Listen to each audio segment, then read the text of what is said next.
ባኮ ደስ ይለኛል ምን እንደሆነ ምክንያቱም እሷ ከዚህ በላይ ብዙ ነገር አሳልፋለች። እኔ ከዚህ በፊት ብዙ ጊዜ ራሴን ላጠፋ ሞክሬ አውቃለሁ፣ ግን እሷ እኔ ሁሌም ቢሆን ወደኋላ የምትጎትተኝ ገባችሁ? ግን ሁላችሁም እሷን አይታችሁ ተስፋ ለመቁረጥ ያሰባችሁ በሙሉ አርፋችሁ ተቀመጡ። ምክንያቱም የምንቆጠረው እንደ እብድ ነው።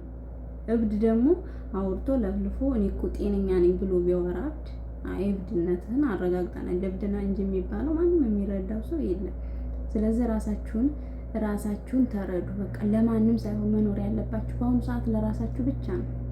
በቃ ከሌ አባ ከሌ ቅብር ጥሶ ምናምን የሚባል ነገር የለም። በአሁኑ ሰዓት ከኖርሽ ለራስሽ ኑሪ፣ ካልኖርሽ ደግሞ የራስሽ ጉዳይ ነው። እሱ ማንም የሚመለከተው ሰው የለም። በአሁኑ ሰዓት ማንም ስለ አንቺ የሚመለከተው ሰው የለም። ሰላም ቤተሰብ እንዴት ናችሁ? ሰላም ናችሁ? እኔ ሰላም ነኝ፣ እግዚአብሔር ይመስገን። ውድ የዓለሜነሽ ዩቲዩብ ተከታታዮች እንደምን ናችሁ? ሁሉ ሰላም፣ ሁሉ አማን። ላይክ፣ ሰብስክራይብ፣ ሼር እያደረጋችሁ ቤተሰብ ያልሆናችሁ ቤተሰብ ዩቲዩብን ተቀላቀሉ። ቤተሰብ የሆናችሁ ደግሞ ላይክ እያደረጋችሁ ጀምሩት። እስኪ ላይክ እያደረጋችሁ ጀምሩ። ለምንድን ነው ላይክ የማታደርጉት? እና ዛሬ እንግዲህ የመጣሁበት አንድ ጉዳይ አንገብጋቢና ባለንበት ሁኔታ ላይ በጣም ከባድ የሆነ ሞት የበዛበት ወቅት ነው። አብሶ ጠር በአሁኑ ሰዓት በጣም ከባድ እየሆነብን ያለው ቤተሰቦቼ እንግዲህ ቲክቶክ ላይ የምናውቃት የአካባቢያችን የሀገራችን ልጅ ነበረች እና ያው እንግዲህ የተባለው መንገድ በጣም ቢያስጠላም ግን ምንም ማድረግ ስለማይቻል ራሷን እንዳጠፋች አረብ ቤት አረቦቹ ወደ ውጭ እንደወጡላት እሷ ራሷን እንዳጠፋች እንግዲህ ተገኝታለች። እሱ መድኃኒዓለም ነው የሚያውቀው። እና ያው እንግዲህ ራሷን ያጠፋችበት የራሷ ምክንያት ሊኖራት ይችላል አላትም፣ ግን የሚያስጠፋም አልነበረም። እንግዲህ ፈጣሪ እንዲሁ ጥፊ ብሏት ነው ያለ ሰዓቷ ጥፊ ብሏት ይሁን አላውቅም፣ ብቻ እሱ ሳይፈቅድልን መጥፋት ያው የራሳችን ውሳኔ ነው እና ብዙ ውሳኔ ነበራት። ቤተሰብ እያላት ላልተገባ ነገር ራስን ማጥፋት በጣም ከባድ ነው በአሁኑ ሰዓት። እንዴት በእርግጥ ጊዜው እንደከበደ እናውቃለን፣ ግን ቢሆንም ደግሞ የሰው ልጅ ቤተሰብ እስካለ ድረስ ጤና እስካለ ድረስ ሁሉም ነገር አበቃ ማለት አይደለም። ተስፋ የሚያስቆርጥ ጊዜ ላይ ብንሆንም ግን የራሳችን ጤና እስካለን ድረስ ይህን ያህል ራስ የሚያስጠፋ አይነት መንገድ ላይ መድረስ የለብንም፣ በወንድም ሆነ በቤተሰብም ሆነ። አዎ በእርግጥ እኛን የሚረዳን እንደሌለ በደንብ እናውቃለን። ግን ሆኖም ደግሞ የእሷ ትንሽ ለየት የሚያደርገው ነገር በወንድ አላገባሽም ሲላት እንግዲህ ያው እዚህ ሀገር ብዙ አመትም 2 አመት መጀናጀን አለና በፍቅር ቆይታ ያው ፍቅሮች ሊኖሩ ይችላሉ፣ ያልፉ የማይመስሉ ፍቅሮች። በዛን ሰዓት ወይ ወንድ ልጅ አልፈልግሽም ሊል ይችላል፣ አላቅም። እንደዛ ነው የተባለው እንግዲህ። ሆኖም እንደዛ ተብሎ ያው የሰው ልጅ ህይወቱን አያጠፋም እና ያልፋል። ወንድ ቢሄድ ወንድ ይመጣል። ደግሞስ እንዴት ሰው አንድ ሰው ከቤተሰብ ተፈጥሮ ቤተሰብ እያለ አንድ በህይወቴ ውስጥ ለአመት ለ2 አመት የገባ ሰው እንዴት ራሴን እንዳጠፋ ያደርገኛል? ምክንያቱም በዛ አይነት መንገድ የምትሞቱ ሴት ሆናችሁ ወንዶች የማይገባኝ ነገር እስከዛሬ የምትኖሩት ለማን ነው? ከዚህ በኋላ እሱ ሄደ መጣ ቀረ ለምንድን ነው የምትኖሩት? ለሱ ወይስ ለራሳችሁ ነበር የምትኖሩለት ሰው ነበር የምትፈልጉት? ወይስ ደግሞ ያ ሰው በህይወታችሁ መጥቶ ትንሽ ደስታን ሰጥቷችሁ ሲሄድ እናንተ ሲጀመር ከዛ ፊት ደስታም ያልነበራችሁም ነበረ? ግን አላውቅም፣ ይህን ነው ብዬ መውቀስ አልፈልግም። ሰው ሲደርስበት እና የራሱ ያው እዛ እሷ እንትን ላይ መቀመጥ ግዴታ ቢሆንብኝም ግን ለወንድ ብዬ ራሴን አላጠፋም። ወንድ ቢሄድ ወንድ ይመጣል። አዎ ይመጣል። የሰው ልጅ እንኳን አይደለም ቀርቶ በህይወት መለያየት እኮ ትልቅ ነገር ነው። ሰው ሞቶ እንኳን ባልና ሚስት ይለያየል፣ ባልና ሚስት ሆነው ሞቶ ማንም አብሮት የሄደም እንኳን እኮ የለም። እንኳን አይደለም አላገባሽነት የተሻለው እንደሚመጣ እያወቅን ለምንድን ነው ወንድም ቢያለኝ ሴት አላገባህ ናቀችኝ ብላችሁ? እኔ ሳኡዲ ላይ ብዙ ወንዶች አውቃለሁ ራሳቸውን ያጠፉ በሴት ምክንያት። አልፈልግም ብላ እንደምናቅ እንትን ሲል ናቀችኝ ብሎ ራሱን በገመድ አንጠልጥሎ የሚሞት ሰው አለ። እንግዲህ ይቺ ልጅ አስቡ፣ አረቦቿ ታስረዋል። በእሷ ምክንያት አረቦቹ ታስረዋል። እዚህ ሀገር ህጉ ጠባቅ ነው፣ እንደኛ ሀገር አይደለም። ተልበስብሶ የሚቀር አይነት ነገር አይደለም። እና አረቦቹ ራሱ ታስረው 100,000 ብር እንደሚከፍሉም ነው እንግዲህ ለ5 ወር ለ6 ወር የእሷ ሁኔታ የሞተችበት ሁኔታ እስኪጣራ ድረስ እንግዲህ ሰዎቿ ይታሰራሉ ማለት ነው። ለምን? በእሷ ምክንያት። ቤተሰብስ ደግሞ በወንድ ምክንያት ነው የሞተችው ሲባል ምን ያህል ቅስም እንደሚሰብር። እህት አለቻት እዚህ አብራት የምትዘምር አብራት ቀንትል የምትል ትናንትና ሳያት በጣም እሷ የሞተችበትን አላወቀችም። ያው ቤተሰብ ታውቃላችሁ፣ ወንድ ጋር ግንኙነት ሲኖር ብዙም አያውቅም፣ የውጭ ሰው ነው በብዛት የሚያውቀውና በወንድ ምክንያት ነው የሞተችው ስትባል ምን ያህል ቅስሟ እንደተሰበረ ጠይቁኝ። እና ለምን ሲጀመር ለምን የሰው ልጅ ከሆነ ሆነ ካልሆነ አልሆነም ብሎ መተው ሲገባ ለምንድን ነው ለወንድ ተብሎ ራስ የሚጠፋው? ምን አስፈለገ? ለዛውም ሰው ቤት ሆነ። እነኚህ ሰዎች እንግዲህ ልንሰራ ነው የመጣ ነው። ሞትን እንዴት እንደሚፈሩ ከኛ በላይ ለእኛ ነፍስ ሳይሆን የሚፈሩት ተጠያቂ እንደኛ ጋር አይደለም ብያቸዋለሁ።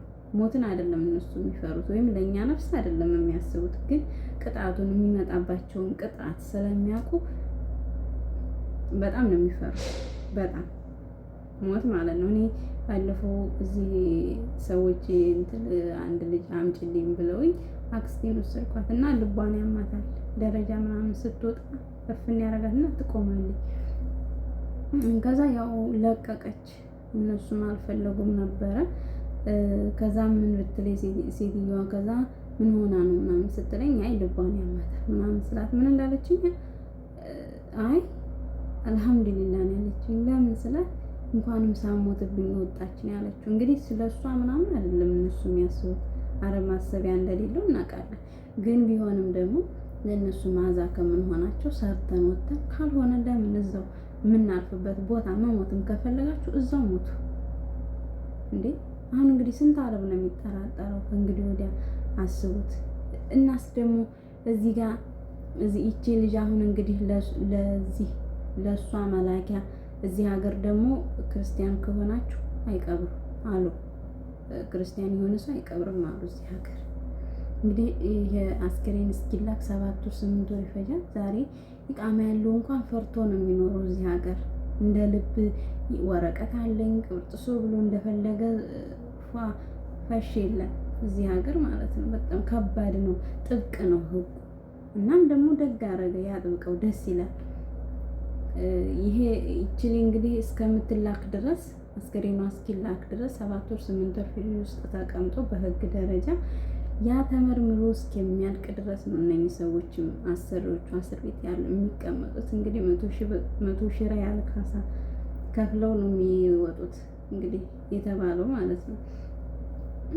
እና በቃ አላቅም እኔ ለምን እንደሆነ እንደዚህ የምትሆኑበት ምክንያት ባይገባኝም፣ ግን ቢያንስ እንኳን አጠገባችሁ ላለ ሰው ለሚያስብላችሁ ሰው እራሳችሁን ብታተርፉ።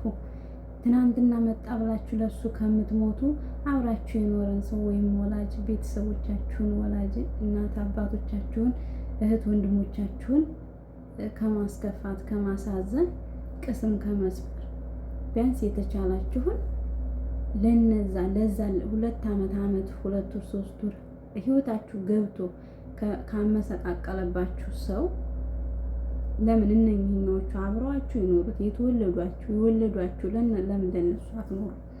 መኖር ካለባችሁስ ገና አንድ ፍሬ ልጅ እኮ ናት። ገና እኮ ትንሽዬ እኮ ናት። አስቡት እንግዲህ እንጂ ኧረ ተው ግን ተው፣ ልብ ግዙ። ምን አይነት ትምህርት ነው የምናስተምረው? አሁን ለሚመጣውስ ምን አይነት ትምህርት እያስተማርን ነው አሁን ያለነው እንዴ?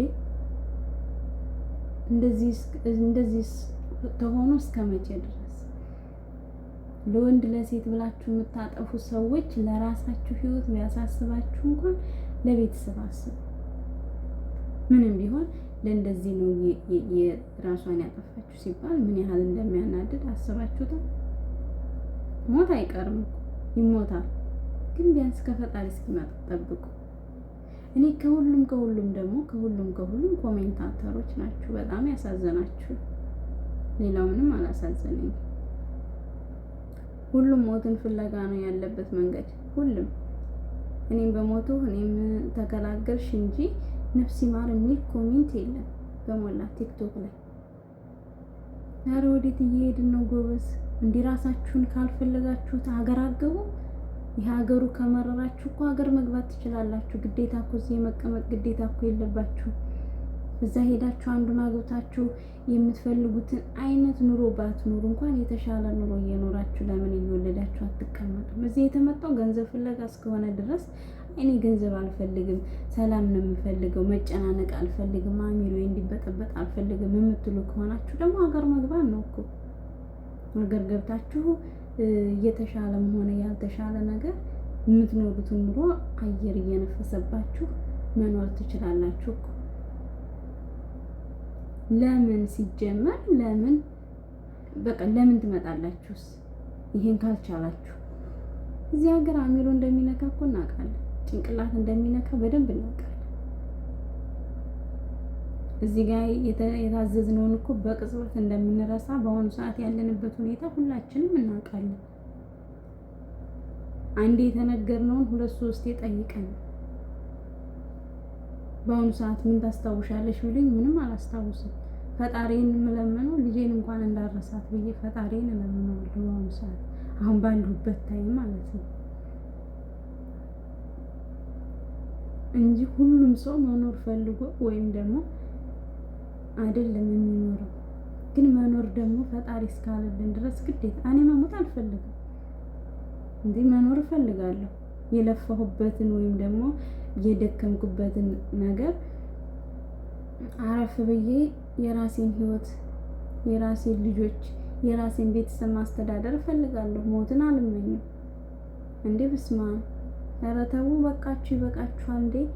ውጭ ሀገር ላይ ቢያንስ የሰው ልጅ መሞት ካለበትም በሆነ አጋጣሚ ባደጋውም በምንም እንግዲህ ከሞተ ሞተ እንጂ ጭራሽ ራሳችሁን እያጠፋችሁ። እኔ እኮ የእሷ ብቻ አይደለችም፣ ብዙ ሰው ራሱን የሚያጠፋ ሰው አለ። ያው ቲክቶክ ላይ ስለታወቀች ነው እንጂ ብዙ አሉ ሳውዲ ላይ ገጠር ወንዱ ያጠፋል ራሱ። አይገርማችሁም? እና ይሄ ተገቢ ነው ብላችሁ ታስባላችሁ? እንግዲህ እሱ መድኃኒዓለም ሆናችሁ እውነት እሷ ሳትሆን ቤተሰብ ነው የሚያሳዝነው። በእርግጥ ማንም ሰው ስለማይረዳ ነው ይሄን ውሳኔን የምንወስነው። ቤተሰብም ቢረዳ ወንዶችም ቢረዱ ይሄ ውሳኔ አይወሰንም ነበረ። ግን ማንም አረብ ሀገር ያለችን ሴት የሚረዳት የለም ማንም ሰው። ሁሉም ቤተሰብም ዘመድም ጓደኛ ምንም የሚፈርደው አረብ ሀገር ያለች ሴት ላይ ነው። ሁሉም ፈራጅ ነው። ግን ምን ይሰማታል እሱ ያለችበት ሁኔታ ምንድነው የሚል አንድም ሰው እንኳን የለም። ሲጀመር የሚፈርድብን እንጂ የሚረዳን ሰው የለም። በቃ አለቀ። የሚፈርድብን ብቻ ነው ያለውኛል። ለማንኛውም ሰላማችሁ ብዝት ስትይበልልኝ ይበቃኛል። ይሄን ካልኩኝ እንግዲህ ለሷም ነፍስ ይማር፣ ለቤተሰብም መጽናናትን ይስጥልን። እንግዲህ ምንም የሚደረገው ነገር የለም። ያው እግዚአብሔር ለቤተሰብ ጽናቱን ይስጣችሁ። እዚህም ላለችው እህቷ መድኃኒዓለም ያጽናሽ ነው የምለው። ሰላማችሁ ይብዛልኝ። ባይ ባይ። ወዳችኋለሁ።